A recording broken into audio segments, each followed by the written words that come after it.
c'est un sentiment de joie, oui, parce que depuis que nous sommes là, nous nous sentons vraiment à l'honneur de ce Filiga. Donc, nous sommes bien traités, accueillis et l'ambiance est joviale. J'ai été privilégiée de participer au Festival international du livre gabonais et des arts qui m'a donné l'opportunité de présenter mon premier livre et d'échanger avec de nombreux autres auteurs et artistes talentueux.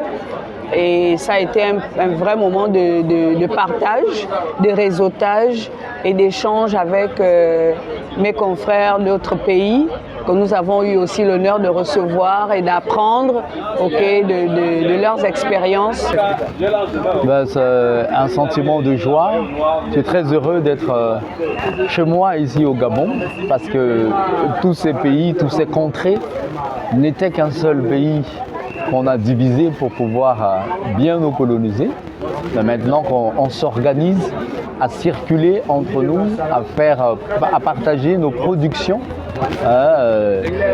artistiques, intellectuelles et littéraires entre nous. C'est donc avec un réel plaisir que je participe au Filiga pour apporter à mes frères gabonais la littérature centrafricaine. Je ne peux que dire merci au Filiga qui me donne l'opportunité de participer à cette édition. Et c'est pour moi une bonne expérience parce que cette édition me permet aujourd'hui de rencontrer pas mal d'écrivains que j'avais juste pour habitude de lire. C'est en ces termes que s'est clôturée la 4e édition du Festival international du livre gabonais et des arts, ce 31 mai 2025 au Musée national de Libreville. Une cérémonie de clôture riche en couleurs au regard des prestations artistiques qui ont apporté une touche particulière en comparaison des éditions précédentes. Remise des prix, un autre moment fort de cette cérémonie de clôture. Un sentiment de satisfaction et surtout de reconnaissance parce que c'est un privilège d'avoir été honoré de la sorte. Je ne m'y attendais pas vraiment et je rends tout simplement grâce à Dieu et je remercie toutes les personnes qui ont contribué à ce que je sois nominée, tout simplement à la réception de ce prix d'honneur. Puis sont intervenus les discours officiels qui ont constitué la boucle des boucles. Vous avez montré que l'intelligence culturelle est non seulement un enjeu, mais aussi une opportunité d'enrichir nos sociétés et de construire un avenir plus inclusif dans un monde numérique.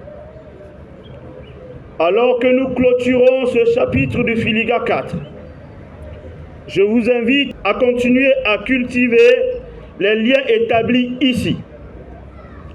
La culture est un pont qui nous relie et chaque interaction que nous avons vécue ici a été un pas vers une meilleure compréhension mutuelle. Je vous remercie encore pour votre participation active à ce festival et je vous donne rendez-vous pour la prochaine édition en espérant que notre quête pour célébrer la culture et l'art continue à nous unir et à nous inspirer. Merci à tous. Chers participants, vous repartez avec des livres sous le bras, des idées en tête et, je l'espère, la conviction que la culture gabonaise a un rôle majeur à jouer sur la scène mondiale. Conviction que promeut les plus hautes autorités, à la tête desquelles le président de la République, chef de l'État, chef du gouvernement, son Excellence, M. Brice Clotaire Oligui Nguema, qui fait de la culture et des arts l'un des piliers du développement et du rayonnement de la Ve République. Le festival 2025 s'achève, mais l'aventure continue. Travaillons ensemble à ce que l'intelligence culturelle soit le levain de notre développement et que le numérique soit un outil pour magnifier notre identité, jamais pour l'uniformiser. C'est par cette note d'espoir que je déclare clos la 4e édition du Festival du livre gabonais et des arts, Filiga.